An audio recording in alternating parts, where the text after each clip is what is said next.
guys, so today's case was actually really tough to look into, and it has a lot of emotion throughout the entirety of it. I actually just watched a documentary about it as well, and it was pretty difficult. This is the case of Dennis Rader, also known as the BTK killer.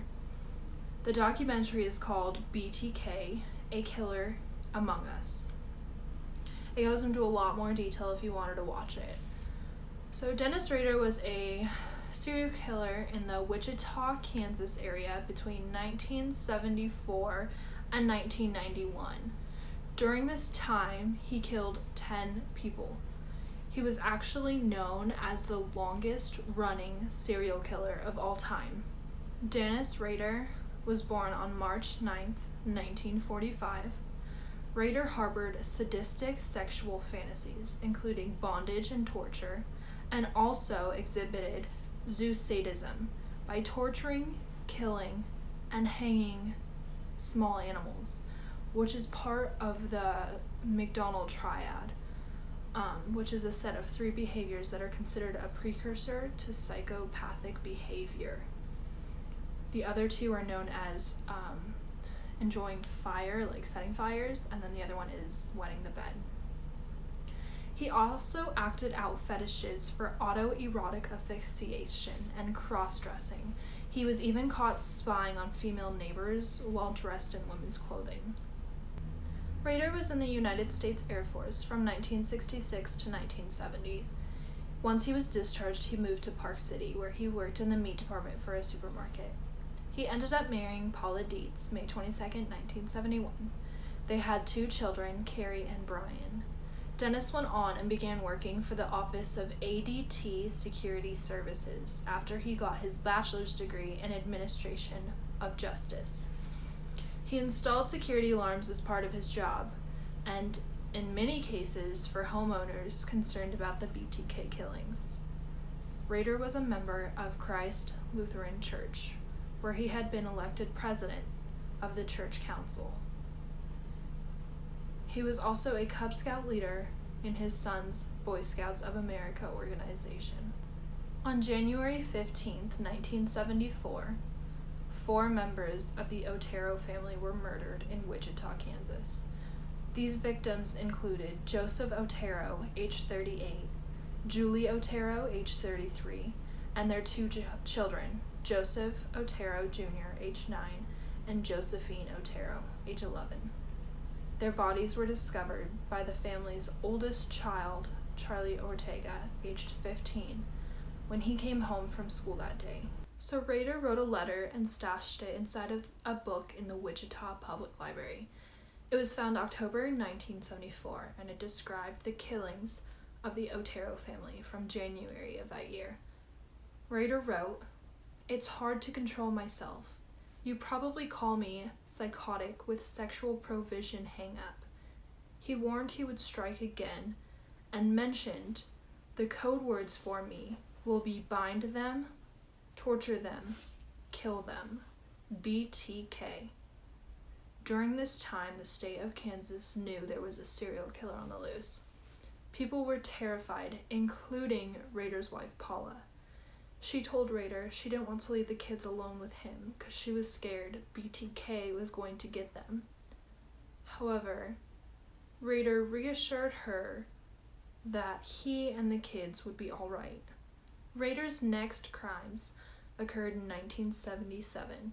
In March, he tied up and strangled Shirley Vian after locking her children in the bathroom. December that year, he strangled Nancy Fox in her home and then called the police to report the homicide. About a month later, in January 1978, Rader sent a poem to the local newspaper talking about the Nancy killing. A few weeks later, he sent a letter to the local television station stating that he was responsible for killing Nancy Fox and another unknown victim. In April 1979, Rader waited in an elderly woman's home, but he left before she came back. He ended up sending her a letter to let her know that BTK was there. Murder number 8 happened several years later. when Rader killed his neighbor, Marie Hedge. On April 25th, 1985, her body was then found days later on the side of the road. The next year, he killed Vicki Wagerly and her home, and his final known victim, Dolores Davis, was taken from her home January 19th, 1991. Her body was found a few days later under a bridge. This brought his count to 10 murders. Over the next few years, BTK stopped killing to focus on work and his family due to having small children. Finally, on the 30-year anniversary of the Otero murders, BTK resurfaced. In 2004, Rader sent media and police several letters filled with items related to his crimes, including pictures and puzzles, and an outline that BTK himself created for a case story. Some of the items that were left were Barbies reenacting the victims whom he took. They were even bound the exact same way as his victims. He also left packages with clues inside of them. Police were finally able to see the car that BTK drove due to surveillance outside of a store while he was leaving a clue. However, they were not able to see exactly who he was. One of the letters he sent to authorities asked if he could send them a computer disk, and if they would be able to trace where and who sent it to them. And he told them, be honest. They later went out and said on the newspaper that, no, we will not be able to trace back who sent this disk. So Rader sent in a computer disk, which they were able to trace back to Dennis Rader.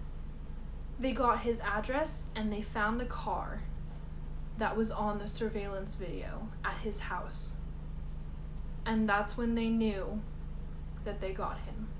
They eventually got a warrant for his daughter Carrie's DNA, in which they were able to physically connect Dennis Rader to being the BTK serial killer. The BTK cold case was finally closed 30 years later, when Rader was arrested on February 25th, 2005, where he was charged with 10 counts of first-degree murder. They were unable to charge him with the death sentence due to his murders occurring before the death sentence was legalized in Kansas. People were just shocked when they saw him getting arrested. His neighbors, his family, and his fellow church members were in denial that the man that they knew was a serial killer that haunted Kansas for so long. On June 27th, 2005, Rader pled guilty to all of the charges during his plea. He gave details of each crime he committed, and while doing so, he showed no sign of remorse. As he was confessing to the killings, he mentioned that during the time of Mrs. Hedges' murder and Mrs. Davis's murder, he used the Boy Scouts as an alibi.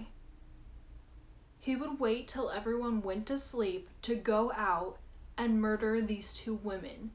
Then he would come back and go to sleep right next to his son like nothing happened. This man is absolutely sickening. They finally conducted a search of Rader's home and found trophies from his murders hiding under the floorboards. They even found newspaper clippings from all of the murders. He had flashcards on different kinds of knots to use to bind people. He had a binder full of pictures of women from magazines he would cut out and carry it around with him. They even found photos of himself.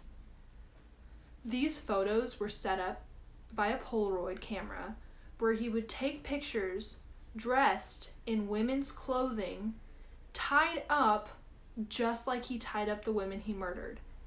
He had a lot of pictures of himself outside hanging and even on the ground. He later told detectives he took these pictures while he was away with the Boy Scouts. In this binder were photographs of the victims, mainly of Miss Hedge. He took her body to his church where he dressed her up and posed her body and took Polaroids at his own church. Everyone in the community had a weight lifted off their chest once BTK was finally captured.